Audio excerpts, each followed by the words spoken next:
இன்னைக்கு ஆரி ஒர்க் முதல் கிளாஸ் போறோமா. இப்போ முதல் கிளாஸ்ல பாத்தீங்கன்னா என்னென்ன பொருள் வாங்கணும், எங்க வாங்கணும், எந்தெந்த தரமான பொருள் வாங்கணும், ஏமாந்துடக்கூடாது. ஏன்னு கேட்டீங்கன்னா நான் ஆரி கிளாஸ் கத்துக்கிற போது எனக்கு பிகினர்ஸ் எதுவுமே தெரியாது. ஆரி பத்தி நான் யூடியூப்ல இந்த மாதிரி விஷயங்கள் தான் பார்த்துருக்கிறேன்.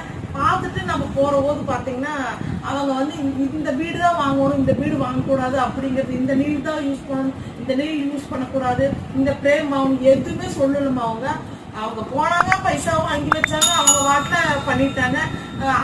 ஆல்ரெடி நான் ஏற்கனவே எம்ப்ராய்டிங் கத்துருக்கிறேன், எம்ப்ராய்டிங் பண்ணிட்டு இருக்கிறங்காட்டி எனக்கு இந்த டைம் எப்படி வாங்குறது, ஃப்ரேம் எந்த மாதிரி பார்த்து வாங்குறது அப்படிங்கிறதுக்காக எனக்கு முதலே தெரிஞ்சங்காட்டி நான் அவங்க கிட்ட அது டீட்டெயிலாக கேட்டுக்கல. அதே மாதிரி ஃப்ரேம்ல துணி வச்சு எப்படி டைட் பண்றது அதெல்லாம் ஏற்கனவே எனக்கு தெரியும்.